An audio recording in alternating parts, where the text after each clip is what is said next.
Afriforum is going in for the kill against Malema again. They won't stop. They just won't stop. I actually kind of feel bad for Malema at this stage. But sometimes in life, when you least expect it, things come back. Now, I need to walk you through the full weight of this history because every time this story resurfaces, people treat it like it's brand new, and it's not. I've said it time and time again, Malema's going to be jailed at some stage. All we're hoping for is that it's sooner than usual. You see, this saga has been building for almost a decade, and people don't know that because people don't want to read the news. They just see a headline and assume it's new. You could show someone Afriforum versus Malema today, show it to them again next year, and they won't remember the day you showed it to them the previous year because they don't care. That's part of the reason why our powerful politicians don't go to jail. Yes, they have the connections and the power and everything else, but the people also don't care about the fact that the politicians exist outside and above the law. And because of that, they get away with a lot, e.g. Zuma.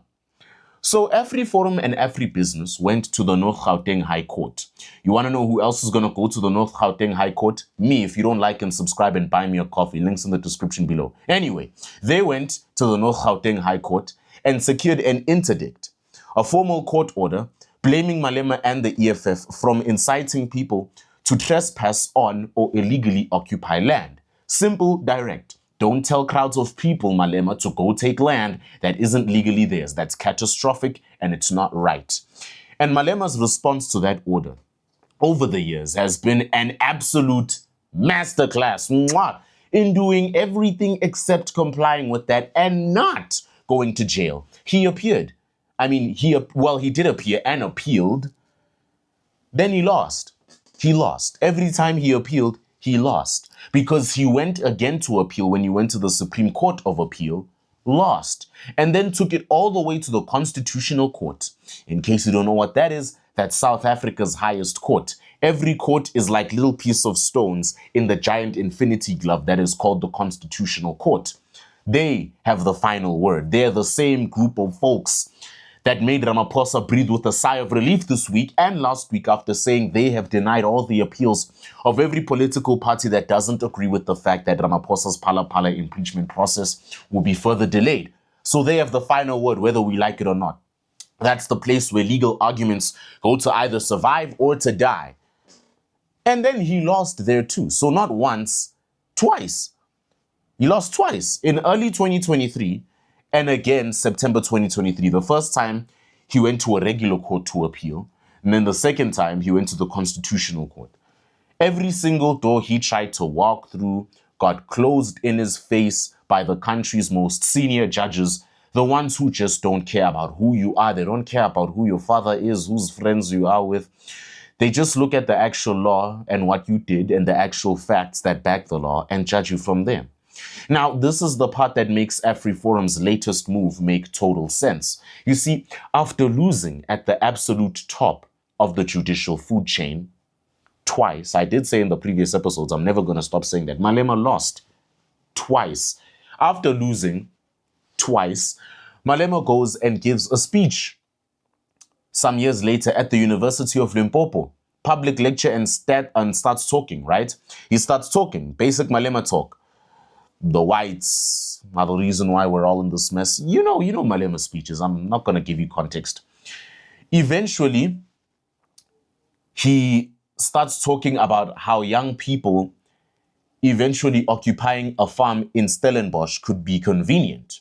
Stellenbosch. It's not some random location.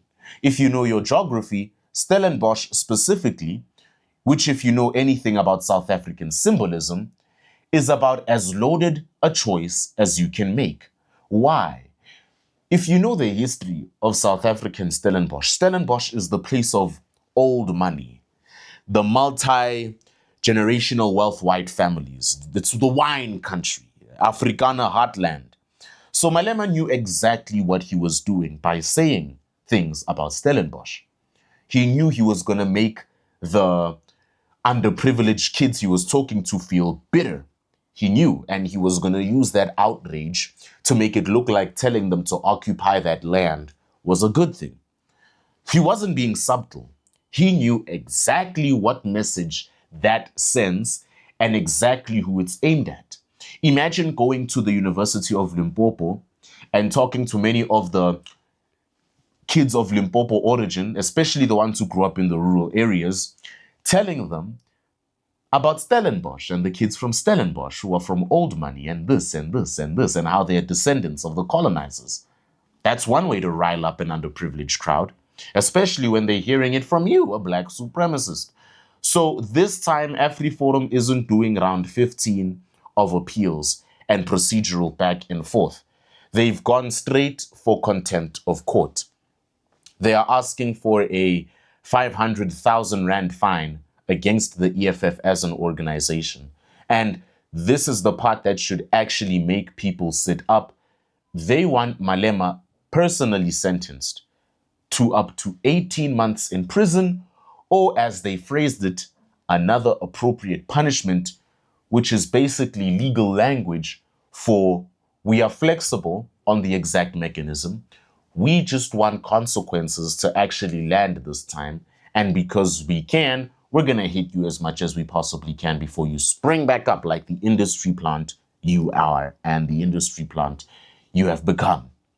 Right? That's basically it. And this goes back to what I was saying earlier. Remember the example I gave you about showing someone an Afriforum versus Malema headline this year? You show them at the exact same date the following year and they won't remember you showing them the previous year because their attention spans have gone down and they don't care. I just told you what I told you 2 episodes ago, and I'm pretty sure your brain processed all of that like you were hearing something new. My experiment worked. I was right. Anyway, Kallie Kriel basically said the quiet part out loud. Malema behaves like he's above the law. And honestly, at this point, it's not even an opinion anymore. It's just a fact. I mean, Malema is one of the very few politicians whom the law genuinely doesn't apply to. And I've said this time and time again, and I'm going to not stop saying it until I actually see a change in this country. There are genuinely people in this nation who are above the law. It's just a description of the documented timeline, for gosh sakes. 2 constitutional court losses and a public speech doubling down anyway isn't a legal gray area. It's a pattern. And the EFF's historical response to losing these fights has always been the same playbook. First, cause some chaos on Twitter and in public, maybe harass a few foreigners, accuse the courts of being captured by white establishment interests, classic, accuse Afriforum of racism because they're the puppets of Washington, and deflect from the substance entirely. Except here's the problem with that deflection this time. That wasn't a problem the other times. The Constitutional Court of South Africa is the same institution that's ruled against Zuma, and that has been the single most consistent check on ANC overreach and state capture in this country's entire democratic history. So that's not just a random mumbo-jumbo institution anyone can credibly paint as a tool of white supremacy just because it happened to rule against Malema on this specific issue. Ooh, Malema's a martyr, right? Will he actually go to prison this time? I'm not going to sit here and promise you that. Because to be honest with you, you and I have watched this exact story before since I was in primary school. Since I was in kindergarten, actually. The guy has just been in a sea of controversy since before I started school. Now I'm done with college and he's still in the same wind of controversy, except it's even worse now because he's in this one and all the other ones that have caught up to him. The guy has slipped through every single one of them as well. Like when you try to catch a frog and its slimy skin just makes it slip away from you. But filing for genuine contempt with a specific prison term attached after losing at Concord twice, we must be honest, there's about as strong a legal position as anyone's built against him. I mean, if there is ever a moment where nobody's above the law actually gets tested against someone with his political weight, this might be it. This might be us actually seeing if they genuinely are people in this country who are above the law, or if the law applies to everyone and anyone as it should.